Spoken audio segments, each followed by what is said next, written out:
Bonjour à tous et à toutes, bienvenue sur le podcast Mama Librée, un podcast qui vous inspire et vous informe sur le sujet de la naissance et vous redonne votre pouvoir, votre liberté, de la conception au postpartum. On parlera ici de naissance physiologique, de préparation à la naissance, d'allaitement, de conception et de postpartum. Si vous aimez ce podcast, n'hésitez pas à vous abonner, à partager sur vos réseaux sociaux et bien sûr, le top du top, à mettre 5 étoiles sur votre plateforme d'écoute. Aujourd'hui, j'ai l'immense honneur de recevoir Sandrine Mallet qui est doula et qui va nous parler de l'accompagnement précieux que proposent les doulas autour de la naissance, en prénatal, pendant la grossesse, mais aussi pendant le postpartum. Je vous souhaite une très belle écoute. Bonjour Sandrine. Bonjour Anaïs. Donc c'est un grand plaisir de te recevoir derrière le micro aujourd'hui. Sandrine, tu es doula et aujourd'hui j'aimerais beaucoup que tu nous parles de ce magnifique métier, cette passion même, je dirais. Oui, c'est vraiment un métier passion, comme les sages-femmes peuvent exercer leur métier. Alors moi, je suis doula depuis 2013. Je suis, basée sur Aix-les-Bains, mais mes départements, c'est plutôt Savoie, Haute-Savoie, Isère. Je vais rarement dans l'Ain, bien que je pourrais y aller, mais j'ai rarement de demandes. Tu veux que j'explique en quoi ça consiste, une doula ? Oui, j'allais te demander, une doula, c'est quoi ? Et puis, pourquoi on vient voir une doula ?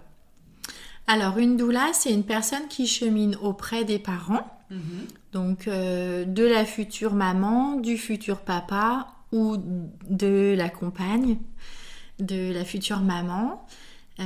On est là pour donner de l'information sur le déroulé de la grossesse, le déroulé de la naissance, le postpartum, aussi pour donner des informations sur les examens qui sont souvent proposés comme des examens obligatoires, mais qui ne le sont pas forcément.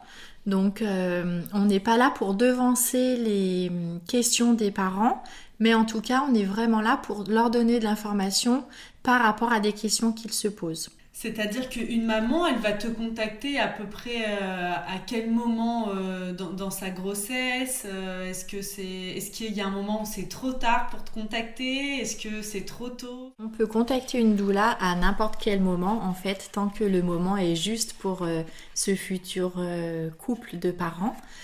C'est ni trop tard, ni trop tôt. C'est vraiment quand les parents ressentent le besoin de rencontrer une doula parce qu'ils ont des questions, parce qu'ils ont aussi besoin de soutien, d'un soutien émotionnel.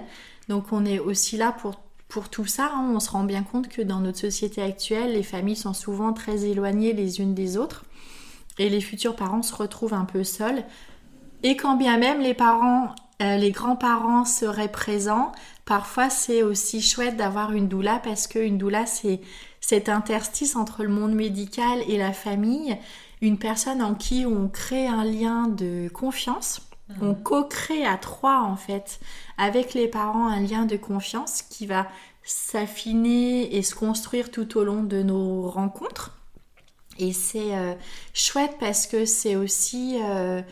on est aussi là pour pouvoir leur permettre de déposer leurs peurs, leurs doutes, leurs questions, peut-être des questions qu'ils trouveraient bêtes et qu'ils n'oseraient pas poser à la gynéco ou à la sage-femme, mais du coup ils peuvent nous les poser. On est vraiment là pour être dans l'écoute et dans l'accueil de qui ils sont. D'accord. Et ça c'est très important pour c'est sûr que de le c'est un moment signifier. Tellement particulier où on est tellement dans toute notre vulnérabilité, d'être accompagné sans se sentir écouté, soutenu, c'est vraiment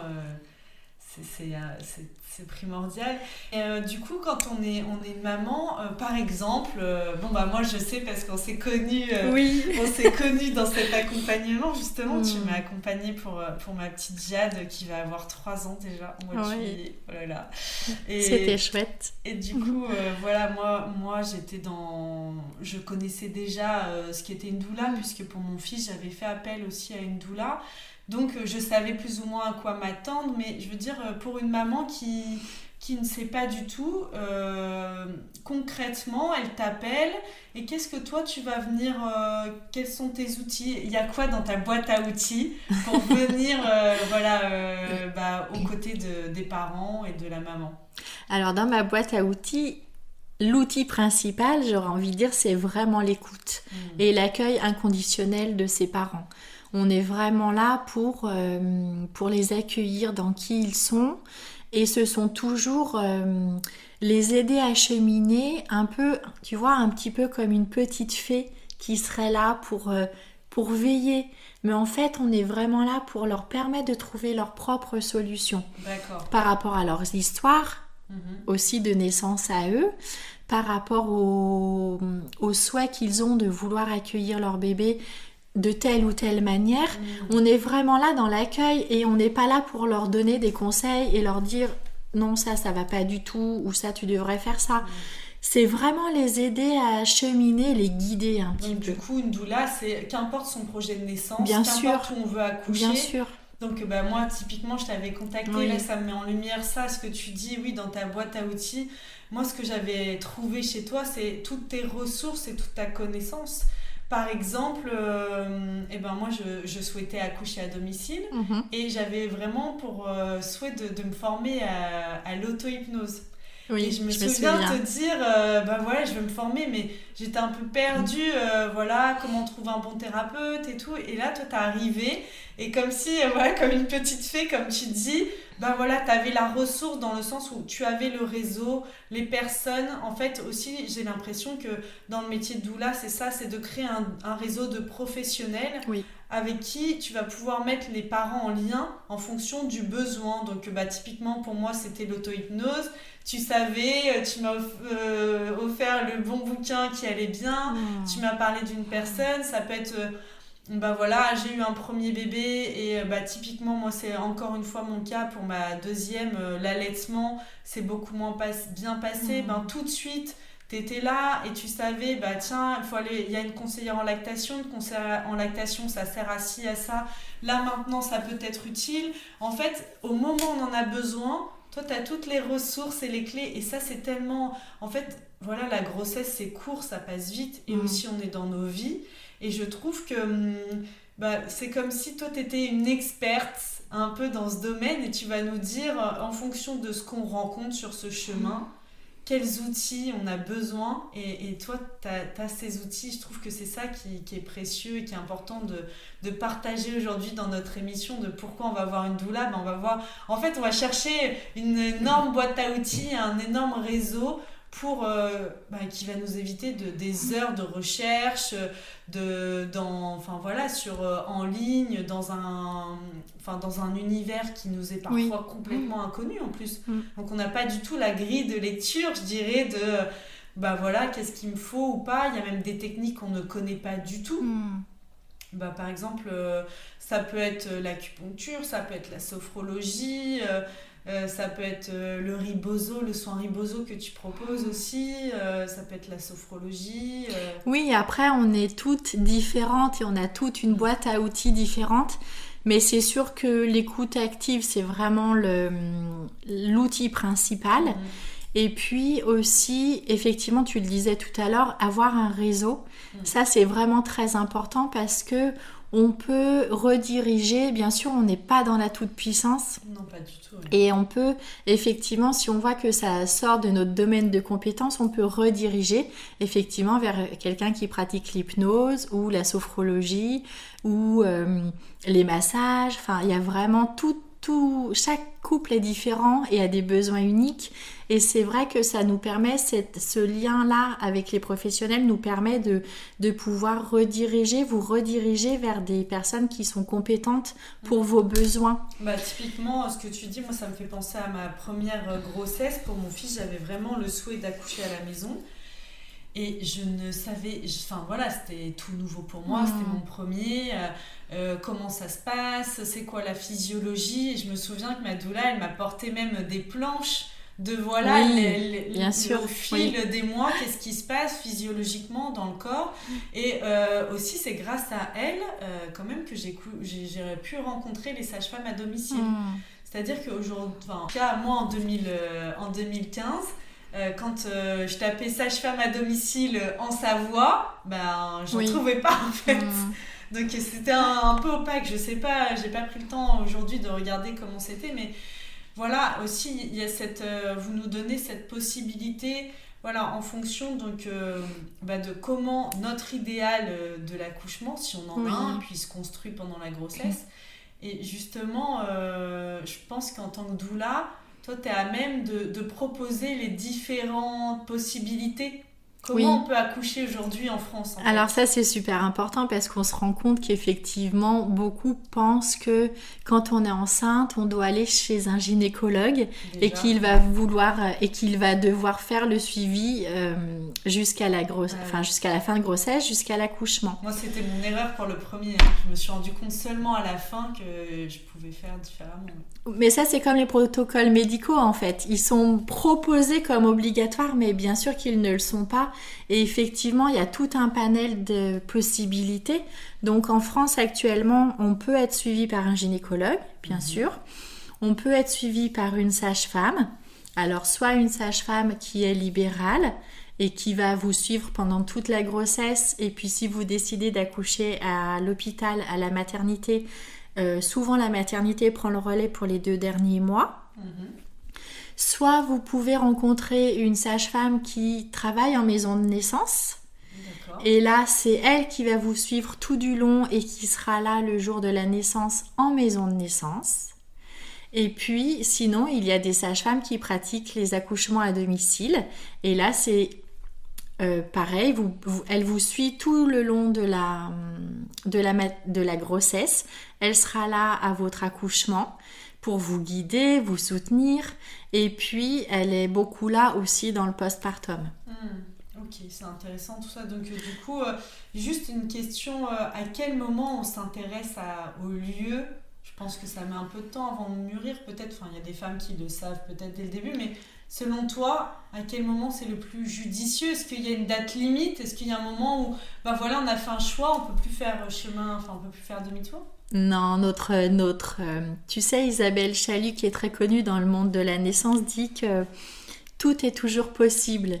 Et vraiment, j'aime beaucoup comment on va dire ça, son credo, je sais pas comment dire autrement. Et c'est aussi souvent, du coup, ce que je dis aux parents, parce que rien n'est jamais figé. Et bien sûr que alors, selon les choix, effectivement, ça peut être un petit peu sensible de changer au dernier moment.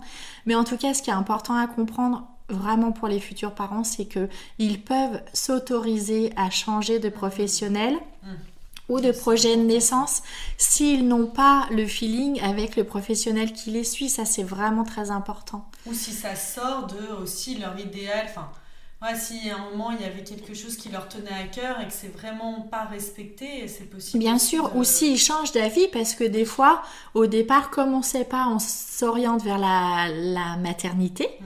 Et puis finalement, après, on découvre qu'on peut accoucher en plateau technique ou à la maison. Et là, du coup, c'est toujours possible de contacter les sages-femmes pour pouvoir avoir un premier rendez-vous, pour qu'elles puissent répondre à nos questions et puis que ça fasse son chemin. Oui. Mais c'est toujours possible.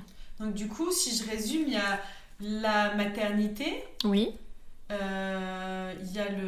Donc dans la maternité, il y a aussi le plateau technique. Oui, qui est possible. Pardon, on n'en a pas parlé, bien sûr. Alors le plateau technique, bien sûr, et là c'est aussi des sages-femmes des sages-femmes libérales qui exercent en plateau technique. Juste te coupe pour une petite précision parce que parfois c'est un peu confus, je trouve, en tant que parent. Dans l'esprit, quand on est à l'hôpital, moi j'avais l'impression qu'il y avait la salle un peu nature. Et sinon, le côté médical, t'es dans une chambre avec la péridurale ou pas, mais j'avais rarement entendu parler du plateau technique. Et pour moi, plateau technique, je le confondais même avec la salle nature finalement. D'accord. Alors, peut-être parce que souvent la salle nature accueille plus souvent des couples qui accouchent en plateau technique. D'accord ?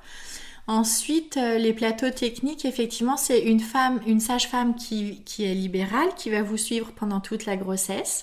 Et le jour J, elle va vous rejoindre à la maternité. Et en fait, elle a accès à une salle pour recevoir les couples qui vont accoucher. Et puis, ils peuvent rester dans cette salle tout du long de la naissance. Et après, en général, Normalement, il y a 2 heures de surveillance. Souvent, ça dure un petit peu plus parce que voilà, le temps de découvrir son bébé, le temps que la sage-femme fasse les papiers administratifs, ça peut être un petit peu plus long. Mais le plateau technique, les couples rentrent chez eux après. D'accord. Et effectivement, s'il y a un souci, on est dans l'hôpital. Vous êtes dans l'hôpital, donc du coup, là, à ce moment-là, c'est l'hôpital. On parle quand même de transfert à ce moment-là. Mais s'il y a un transfert souhaité par les parents ou parce qu'il y a un gros souci... On parle du transfert de la chambre à côté, quoi. C'est ça. On parle du transfert de la chambre à côté, mais c'est important de le signifier comme ça, je pense, parce que là, à ce moment-là, c'est l'équipe médicale de l'hôpital qui va prendre le relais. D'accord, ok. Donc à l'hôpital, voilà, on a cette possibilité-là du plateau technique. Alors c'est marrant parce que tu vois, plateau technique, ça peut paraître en dehors de l'hôpital, un peu un autre lieu, même un plateau, je sais pas. Donc ok, donc il y a ce plateau technique dans la physiologie. Après... On utilise le plateau technique, qui est un terme très technique quand même, pour parler de physiologie. Parce qu'effectivement, plateau technique... les couples accouchent physiologiquement, il n'y a aucune intervention médicale de la sage-femme. Et à ce moment-là, s'il y a besoin d'une intervention médicale, c'est justement ce qu'on appelle le transfert. Oui, donc de bien dans la préciser maternité. Que quand on parle d'accouchement physiologique, on parle, voilà, il n'y a pas d'intervention médicale, le moins possible. Normalement, surtout, il n'y a pas de péridurale. Oui, il n'y a pas de péridurale, il n'y a pas... Voilà, c'est ça. Ok, du coup après il peut y avoir sinon les maisons de naissance, donc il y en a combien aujourd'hui des maisons de naissance Alors si je ne me trompe pas, il y avait 8 maisons de naissance, il y a eu toute une expérimentation sur 3 ans qui a été reconduite. Qui a été concluante et ça c'est une sacrée victoire, même si effectivement en France les maisons de naissance sont encore accolées aux hôpitaux et aux maternités. Et ça, c'est quand même un petit peu embêtant dans le sens où elles sont pas indépendantes. Et en même temps, ça peut être rassurant pour les parents parce aussi. Que là, pareil, en cas de transfert, on a une porte battante à passer et on est dans l'hôpital à quelque chose près. Donc, c'est aussi, voilà, on est dans une maison de naissance, dans un cocon à part, un peu comme à la maison. Moi, je me souviens avoir visité la maison Celle de Bourgoin. Et voilà, il y a des chambres, on se sent vraiment à la maison. Et en même temps, voilà, si on devait être transféré, c'est la porte à côté. Ouais. Et du coup, l'expérimentation a été reconduite. Donc, je pense que ça va... en tout cas, qu'il y a des projets qui vont éclore pour plus de maisons de naissance. Donc, ça, c'est chouette parce qu'effectivement, plus il y aura de maisons de naissance, plus il y a de plateaux techniques, plus il y a de sages-femmes à domicile et plus les couples auront le choix de pouvoir vraiment accueillir leur enfant comme ils le souhaitent. Ouais, bien sûr. Donc ça, c'est vraiment très important. Dans cet accueil. Donc voilà, si on parle de... Admettons, mais voilà, une femme qui vient de voir et qui veut accoucher physiologiquement, donc on peut parler de plateau technique, de maison de naissance, d'accouchement à domicile. Oui. Mais c'est important aussi pour les femmes qui nous écoutent que voilà, si on a envie d'accoucher aussi à la maternité avec une péridurale et c'est 100% ok, c'est le choix de chacune, une doula, elle a tout à fait aussi sa place. Oui. Parce que voilà, il n'y a pas que le moment de la naissance, même si bien sûr... C'est important, mais tous les couples ne font pas ce choix-là d'avoir une doula pour la naissance. Il y a aussi des couples qui peuvent avoir le choix d'être accompagnés par une doula dans l'avant-naissance, tout le long de la grossesse et pour l'après-naissance. Oui, donc en fait, toi, dans ton accompagnement, tu peux être là avant... possiblement en fonction du choix des parents et aussi bien sûr de l'équipe médicale. L'équipe médicale le permet lors de l'accouchement, lors de la naissance et dans l'après. Donc là on a parlé un peu d'avant, de tout ce que tu pouvais proposer, même en massage, on en a parlé. Tu proposes aussi de la sophrologie? Oui, je propose de la sophrologie, des massages, effectivement, des petits moments détente avec le rebozo. Je peux proposer des blessing Oui, c'est ce que j'allais dire quand même. Qui est là une célébration de la femme qui porte la vie. Oui, qui vient un peu, je trouve, en remplacement ou peut venir en complémentarité de ce qu'on appelait un peu plus américanisé les baby showers, où là c'est le bébé qui est mis en avant, alors que là dans la Blessing Way c'est vraiment on honore la femme, la future maman, avec ses amis, donc c'est une vraie fête. Oui, c'est une vraie fête. Et puis pour moi, c'est vraiment une vraie fête aussi que de pouvoir vous accompagner à cet instant-là. En fait, Ouais, bien sûr. c'est souvent un moment hors du temps qui redonne de la force, de la confiance. Ouais. Puis un Pour rituel le aussi. couple, justement, Rituel à de travers passage. tous les rituels, c'est effectivement un rituel de passage. Comme le soirée Beausoleil dans l'après-naissance. Ouais. Le Un Blessing pour Way, chaque. c'est un petit un rituel. Moi, je le propose souvent sur une journée entière. Euh, Parce que je trouve que c'est important de prendre le temps, de profiter de tous ces petits moments aussi entre deux activités, de liens, de regards, de choses comme ça. C'est vraiment très chouette. Et puis vraiment, le rôle d'une doula, c'est aussi la grande adaptabilité. C'est vraiment s'adapter aux besoins et aux envies du couple, en sachant qu'effectivement, on a nos propres limites, mais que si c'est ok pour nous, moi j'adore les challenges en fait. Donc souvent les couples me disent, ben j'avais pensé à ça, mais est-ce que tu le fais? Alors des fois je leur dis, ben non, je l'ai jamais fait, mais en fait c'est ok pour moi, je vais me renseigner. Et c'est aussi comme ça dans les informations, tu vois, tu parlais d'expert tout à l'heure, je sais pas si je suis experte, mais en tout cas, avec mon réseau, même si je sais pas, et quand même ça m'arrive de ne pas savoir, je me mets en lien pour pouvoir chercher les infos et pour pouvoir les retransmettre au couple après. Bien sûr. Moi, j'entendais experte dans le sens où, bah voilà, on a tous nos métiers. Voilà, quand on tombe enceinte, on est dans une vie, tu vois, avec notre travail, notre famille, voilà. Et c'est, en tout cas, moi personnellement, c'est un sujet auquel je ne m'étais jamais intéressée avant. Donc c'était, il y avait tellement d'informations à connaître, à savoir. En même temps, on a envie de bien faire, et puis ça nous demande énormément de temps et d'énergie pour avoir recours à tout, faire tout lire. Donc je trouve que si tu es experte dans le sens où toi aujourd'hui, tu te formes en permanence. Oui. Tu es entouré de gens dont c'est le quotidien, la naissance, l'accompagnement des femmes. Donc oui, à mon regard, tu es une experte dans le sens où qui mieux que toi aujourd'hui a ce panel, a ce regard vraiment le plus global qui soit. Ça veut pas dire qu'évidemment tu connais pas tout. Oui, bien sûr. Mais ton expertise, elle est quand même très large sur ce sujet. Et c'est ce qu'on vient chercher en tant que femme. C'est aussi un énorme gain de temps. En tout cas, moi, je l'ai vraiment vécu comme ça pour les 2 naissances.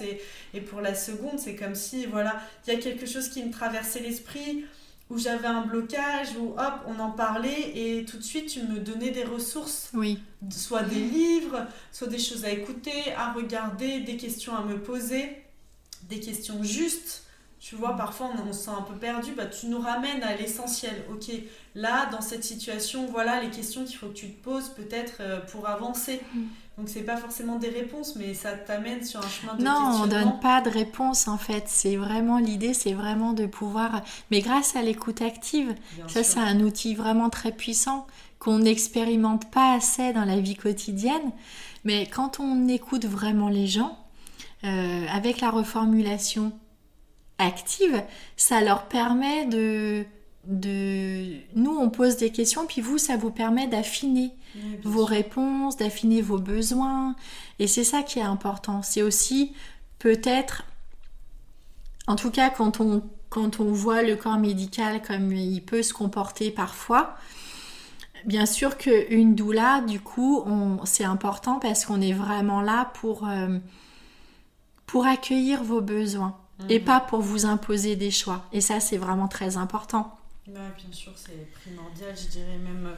Et donc, du coup, il y a tout l'avant, et c'est intéressant, tu évoquais l'après. Oui, et le en tout cas, postpartum. pour moi, le postpartum, pour mon premier, c'est quelque chose que j'avais pas du tout préparé. Je m'attendais pas du tout à ça. J'étais pas prête, clairement. Et du coup, moi, c'était quand je t'ai rencontrée, c'était ma demande pour ma deuxième, pour ma petite fille. C'était voilà, comment on peut préparer ensemble le postpartum pour que moi j'ai des moments de ressources, pour que je puisse le vivre au mieux. Parce que voilà, aujourd'hui on en parle de plus en plus, on parle du quatrième trimestre, on parle aussi de l'aspect émotionnel, ce qu'on peut traverser, bien sûr, qui est encore un peu tabou, mais il y a quand même aussi dans le postpartum, je sais même pas, la dépression, oui, on peut mettre ce mot-là, oui, dépression du postpartum, bien sûr. qui naît, comme tu me le faisais bien remarquer tout à l'heure, et tu as bien distingué du baby blues.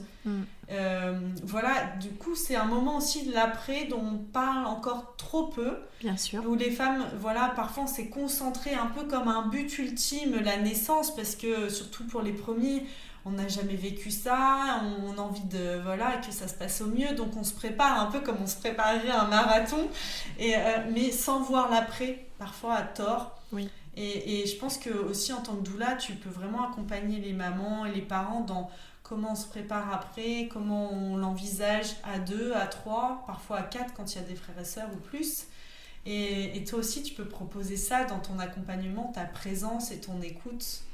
Oui, c'est très important le postpartum parce que comme tu viens de le souligner, Anaïs, les couples sont pris dans une espèce de spirale dans laquelle il faut tout faire pour réussir son accouchement. Oui. Parce qu'actuellement, on parle de réussite ou d'échec. Ah oui. Moi, je savais pas.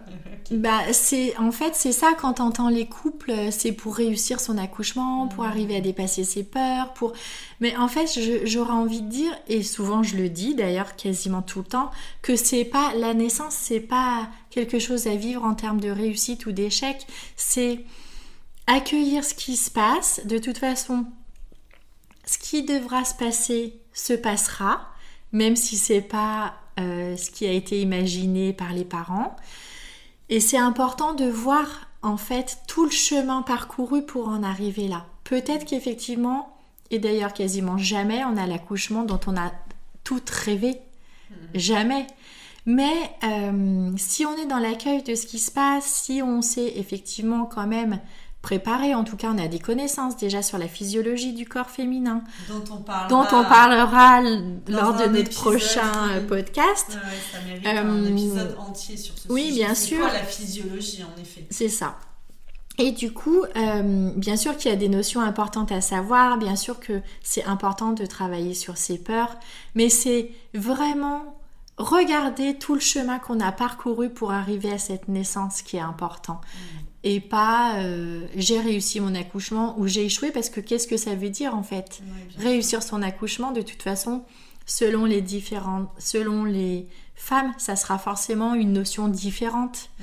Donc on est quand même beaucoup là-dedans pendant toute la grossesse pour se préparer à la naissance. On est très très très entouré par différentes personnes, peut-être parfois un peu trop.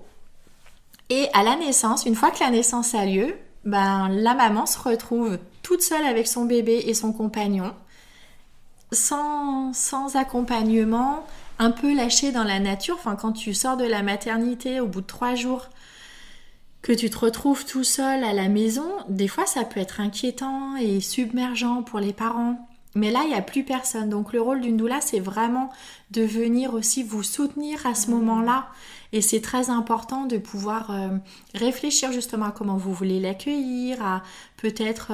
là, on est peut-être un peu plus parfois dans le côté pratique et organisationnel dans l'après-naissance. En même temps, tu parles du côté submergent. Je trouve que tout ce côté pratique est très aussi submergent dans l'après-naissance, c'est-à-dire qu'en tant que maman, on a besoin de repos. Si on allaite, ça nous prend énormément de temps. Oui.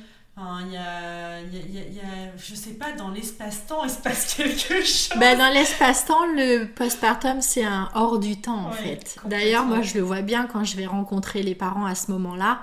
Des fois, il se passe 2 heures sans que rien, entre guillemets, n'a été fait. Mais juste, on est là...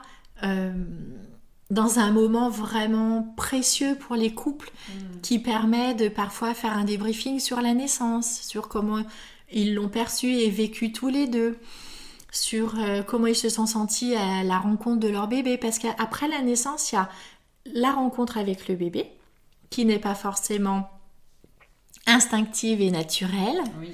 au niveau des sentiments.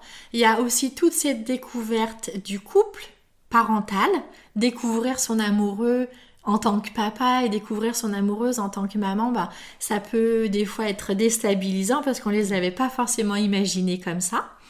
Il y a tout le côté hormonal de la maman qui va devoir... qui va prendre son temps pour revenir à la normale, on va dire, à l'avant-grossesse. Mais du coup, ça peut mettre la maman dans des émotions très submergentes. Et puis, il y a ce lien avec ce bébé. Et ça fait beaucoup de choses dans l'après-naissance. Donc, effectivement, au niveau doula, on est aussi là pour pallier un peu au côté pratique, ou en tout cas pour faire réfléchir les parents à quelles ressources ils ont après la naissance. Moi, typiquement, comme je le disais, tu m'avais donné... je voyais bien que ma fille, il y avait un problème avec l'allaitement. Et du coup, rapidement, on a pu trouver la ressource à qui on s'adressait, qu'est-ce que je pouvais faire pour trouver une solution. Et aussi, parce que je trouve que ça parle bien de donner des exemples. Moi, je m'étais dit, dans le postpartum, j'ai besoin... j'avais déjà un petit garçon, de quelqu'un qui vienne à la maison me soutenir, pourquoi pas passer un peu de temps avec lui ou être à l'écoute. Et quand moi j'ai quelqu'un qui est là pour m'épauler, qui m'a fait les courses, qui vient me préparer un bon repas, mon mari il peut être avec mon plus grand à jouer, être disponible, que lui ne se sente pas complètement lâché parce que là toute l'attention est sur ce bébé qui vient d'arriver. Il y a tout ça qui se joue et qui est hyper important dans les premiers instants. Et je trouve que d'avoir de la ressource, parce que parfois nos parents, ils arrivent, ils voient le bébé, ils veulent faire des câlins et tout. Ils ne voient pas que nous, on a 3 lessives en retard, notre réfrigérateur est vide, qu'on n'a pas eu le temps de faire le ménage. Et que se lever pour cuisiner, c'est peut-être juste physiquement pas possible. Donc, c'est très important de pouvoir rester alité le plus possible aussi après une naissance. Alors, on parlait des 40 jours de relevailles, ça me semble un peu difficile dans notre société actuelle. Si on arrive à faire déjà une semaine, c'est Mais énorme. déjà, une semaine, c'est énorme. Et puis, il y a aussi toutes les pratiques de belly binding qui permettent aussi de contenir le ventre. Et peut-être que ça, c'est aussi une belle solution quand on a besoin de se lever. Parce que se lever avec un ventre qui peut être encore parfois assez important mais vide au niveau des organes, de la place que les organes vont reprendre, ça met du temps et effectivement ça peut être un peu décontenançant. C'est quelque chose que tu pratiques toi? Comment c'est concrètement? C'est quelque chose, on vient serrer au niveau du ventre? Oui, alors ça on peut le faire avec le rebozo aussi. Qui est une écharpe. Qui est une écharpe, un châle mexicain. Voilà. Et puis on peut aussi le faire avec le fameux belly binding. C'est une technique qui est plutôt asiatique, qu'on trouve en Thaïlande, au Sri Lanka, enfin tu vois des pays un petit peu plus loin. Et là c'est une longue bande de tissu qui fait à peu près 20 mètres, 25 mètres. Et on se l'enroule d'une certaine manière avec un nœud bien spécifique autour du ventre, entre la symphyse pubienne jusqu'à pratiquement sous la poitrine. D'accord. Et ça permet de contenir le ventre. Et du coup, c'est beaucoup plus confortable aussi pour les femmes de se lever avec le ventre contenu. Ah oui, c'est intéressant ça, je connaissais pas. Non, je connaissais pas à l'époque, Anaïs. Peut-être qu'il faut que tu refasses un petit bébé. Bien sûr. Mais voilà, il y a plein de petites techniques. Et puis, c'est aussi... peut-être que moi, souvent, c'est ce que je propose aux parents. Peut-être les faire réfléchir sur le postpartum, sur... qui pourrait venir et offrir une heure de ménage, par exemple. C'est intéressant d'y penser en amont, en effet. C'est ça, c'est intéressant parce qu'il y a tellement de choses à faire dans l'après-naissance qu'on n'a pas forcément l'énergie d'organiser à ce moment-là. Et du coup, ça peut être, qui vient faire une heure de ménage, qui peut venir préparer un petit repas ou apporter un repas carrément. Proposer peut-être aussi aux futurs parents de cuisiner en amont de la naissance pour congeler de façon à ce que quand il y aura le bébé, il y a juste à dégeler des plats que vous aimez bien, des plats qui vous font plaisir. Et ça, c'est super important aussi. Super, je te remercie pour toutes ces informations et pour ton temps que tu nous partages et ton expertise que j'aime tant. Merci Anaïs. Et on se retrouvera très bientôt Sandrine, parce que j'ai vraiment à cœur que tu nous parles de physiologie. Oui. Parce que c'est un sujet dont on parle beaucoup, et en même temps je trouve que quand on débute pareil dans ce milieu, dans ce monde, on ne sait pas trop quoi mettre dedans, donc ça méritera une émission 100% physiologie. Donc je te dis à très bientôt. À très bientôt Anaïs, merci beaucoup. Et puis avec joie de partager sur la physiologie très prochainement. Avec grand plaisir, à bientôt Sandrine. À bientôt Anaïs.